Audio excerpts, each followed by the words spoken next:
Salam damai sejahtera, saudara dan saudariku yang terkasih dalam Kristus Yesus.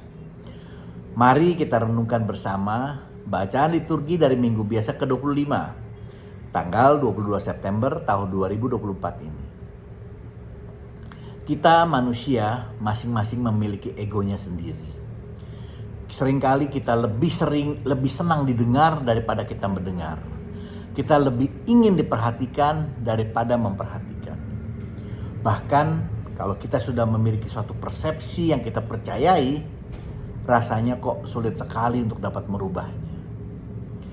Saya punya satu kelompok kecil dari teman-teman dekat saya yang kalau sedang kumpul biasanya kita bisa berbicara macam-macam. Kita bicara ngalor ngidul tentang hal yang tidak begitu bermutu. Ya biasanya cerita-cerita yang ringan-ringan saja. Bukan sesuatu yang penting. Namun saat salah seorang dari kami yang bicara sesuatu yang penting, kadang kami sendiri tetap saja menanggapinya secara acuh tak acuh. Padahal ya mungkin dia sedang membutuhkan jawaban, dia mengharapkan empati dari kami dan support juga dari teman-temannya. Ya, tapi kadang rasanya kami teman-teman ini salah mengerti. Atau mungkin bahkan boleh dikatakan kurang peduli.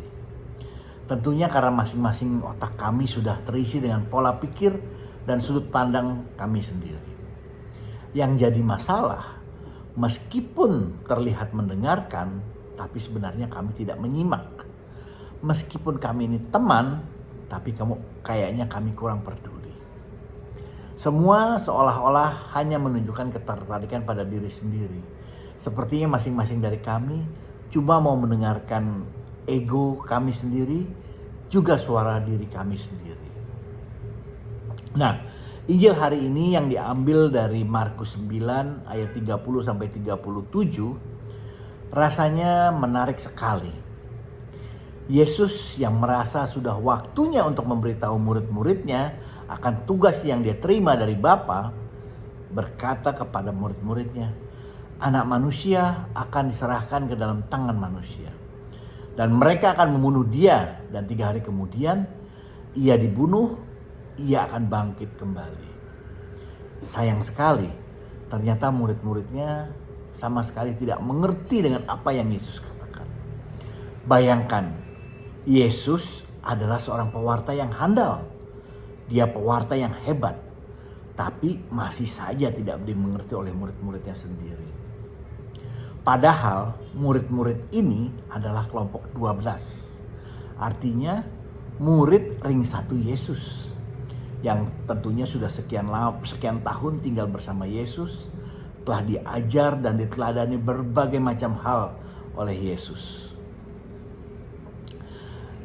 Ternyata mereka sendiri masih tetap dipengaruhi oleh ego pribadi dan masih memiliki persepsi sendiri tentang Yesus. Karena mereka semua masih berpikir secara duniawi. Kenapa? Ternyata ini kemudian dijelaskan dalam perikop selanjutnya. Yesus bertanya, "Apa yang kamu perbincangkan tadi di tengah jalan?" Dikatakan mereka diam saja. Sepertinya mereka baru sadar dan mereka malu kalau mengatakan mereka sebenarnya mempertengkarkan hal-hal yang egoistik. Yaitu siapa yang terbesar di antara mereka. Memang Santo Agustinus pernah mengatakan, kalau semua tindakan Yesus mudah dimengerti dan dipahami oleh kita manusia, maka mungkin Yesus bukanlah Allah. Karena kita manusia pasti tidak akan mampu mengerti dan memahami Allah secara sempurna. Kalau kita perhatikan di awal bacaan Injil tadi, sebenarnya juga ada 2 hal yang berbeda yang dibicarakan. Di satu sisi, Yesus mau bercerita kepada murid-murid akan tugasnya di mana kenapa dia pergi ke Yerusalem, yaitu untuk diserahkan ke tangan orang-orang yang akan membunuh dia. Dan di sini Yesus tentunya berharap mendapatkan empati bukan dari murid-muridnya. Biar bagaimanapun juga murid-muridnya ini adalah sahabat-sahabat Yesus. Ya, juga perlu diingat, Yesus punya sisi kemanusiaan yang biar bagaimanapun juga tetap ada sedikit ketakutan untuk menghadapi kematian Yesus yang penuh penderitaan. Sementara di sisi lain, murid-muridnya justru sangat antusias pergi ke Yerusalem. Dan mereka berpikir, wah, kira-kira siapa ya di antara kita yang akan menjadi orang penting, yang akan menduduki posisi penting mendampingi Yesus, yang mana segera akan menjadi orang yang sangat-sangat penting, tapi dalam arti dunia, raja dunia. Bayangkan, di saat akhir dari hidupnya sendiri, Yesus, ternyata murid-muridnya kok masih belum bisa memahami inti ajaran Yesus yang sudah dia terima hingga saat itu. Mungkin di sini kita bisa bertanya-tanya, iya ya, kenapa ya bisa terjadi seperti ini? Jawabannya ya mungkin seperti yang sudah kita katakan sebelumnya, yaitu murid-muridnya ini hanya tertarik kepada diri mereka sendiri. Oleh karena itu mereka jadi tidak mampu memahami Yesus. Mereka lebih memikirkan dirinya masing-masing dan kepentingannya sendiri, egonya sendiri. Juga apa yang menguntungkan dia tentunya. Dia dapat apa. Maka rasanya juga nggak aneh kalau saat kita bicara, saat kita baca dari bacaan Injil tadi, murid-murid belum bisa memahami Yesus. Juga bagaimana cerita saya tentang teman-teman saya yang kurang memahami. Yang kadang saya juga suka berpikir dalam hati saya, ya sedih ya. Duh, kenapa ya? Kok saya juga masih kurang sensitif? Ternyata kalau ditelusuri lagi lebih dalam, itu semua karena ego kita yang masih sangat besar. Bukankah saat kita masih seperti ini juga saat ini dalam hidup kita masih kesulitan untuk bisa mendengarkan, menyimak, bahkan memahami Tuhan. Karena seringkali kita hanya tertarik pada kepentingan diri kita sendiri. Hingga kita lebih mendengarkan suara diri kita sendiri, bukan suara Tuhan.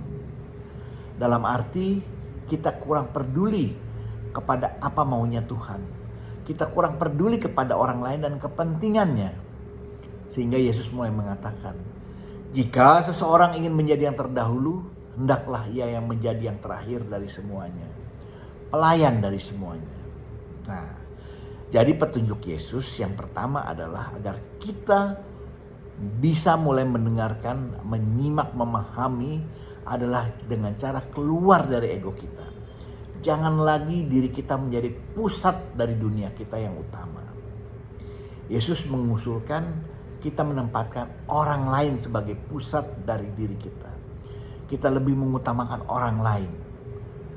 Dengan kita bisa menempatkan orang lain sebagai pusat hidup kita, maka otomatis kita mau mengalah, kita mementingkan orang tersebut, kita menganggap dia lebih utama. Karena kita bisa melihat kalau orang itu lebih berharga untuk kita kasihi. Dan tentunya juga indah kalau dia mengasihi kita. Contohnya saja kalau kita menaruh anak-anak kita sebagai pusat pikiran kita, maka kita bisa berbuat apa saja untuk anak-anak kita, bukan? Ya tentunya kita juga bisa berbuat apa-apa saja kepada orang yang kita kasihi, yang menjadi pusat hidup kita. Artinya dengan demikian kita sudah berhasil keluar dari ego kita. Mengenal siapa yang ada di pusat hidup seseorang dapat dilihat bagaimana kehidupan orang itu. Bukankah menjadi indah kalau kita bisa mendapatkan Yesus sebagai pusat hidup kita? Dengan kita menempatkan Yesus sebagai pusat hidup kita, tentu orang-orang di sekeliling kita pun akan menjadi pusat hidup kita. Tentu sangat worth it kalau kita bisa mengasihi Yesus. Karena kita tahu Yesus juga sangat mengasihi kita, bukan? Kadang juga kalau kita tidak hati-hati, bisa terjadi degradasi atau pergeseran pusat hidup kita ini. Dari Yesus menjadi seseorang yang gawatnya lagi bisa menjadi sesuatu. Uang misalnya, kemewahan, atau jabatan, atau hal-hal lain yang menyesatkan. Kemudian yang kedua dikatakan Yesus mengambil seorang anak dan menempatkannya di tengah-tengah. Dan berkata, Barang siapa menyambut seorang anak seperti ini dalam namaku, ia menyambut aku. Dan barang siapa menyambut aku, bukan aku yang disambutnya, tapi dia yang mengutus aku. Di sini Yesus mengambil anak secara random. Artinya ya bukan apa-apa, bukan siapa-siapa, tapi hanya seorang anak. Sepertinya Yesus bicara bukan tentang anak saja, tapi lebih kepada apa figur yang di depan kita. Secara umum, anak-anak tentu belum menjadi siapa-siapa. Bukan orang ternama, bukan anak konglomerat, bukan anak yang istimewa, bukan orang terkenal. Nanti mungkin ya, tapi bukan sekarang. Bukan orang yang hebat, orang yang kaya raya, dan tentu juga bukan pejabat. Artinya Yesus mau mengatakan, kalau kita menyambut seseorang, jangan lihat dia siapa, tapi lihat dia apa adanya sebagai manusia. Jangan menghargai seseorang karena jabatannya, karena kekayaannya, karena keluarga siapa. Dengan kata lain, jangan melihat karena dia seorang somebody, tapi lihat dia sebagai manusia yang adalah ciptaan Tuhan. Ciptaan yang dikasihi Tuhan. Sehingga kita bisa melihat Tuhan dalam diri mereka. Bukankah kalau kita melihat seorang yang baik, yang dikasihi Tuhan, maka kita bisa melihat Tuhan dalam dirinya kan? Kalau kita bisa melihat Tuhan dalam diri orang itu, maka bisa melihat kebenaran dan kebaikan Tuhan dalamnya. Kalau kita bisa melihat Tuhan dalam diri seseorang, tentu juga kita akan mendengarkan dia. Kita akan berusaha dekat dengan dia. Kalau orang bisa melihat Tuhan dalam diri, dalam kita, dan kita bisa melihat Tuhan di mana saja, tentu kita tidak akan berbuat kesalahan seperti yang dibuat oleh para murid dari bacaan tadi. Bila ada masukan, mohon berikan komentar Anda. Jangan lupa di like dan subscribe, juga di share agar kita bisa dapat saling memberkati. Amin. Tuhan Yesus memberkati kita semua.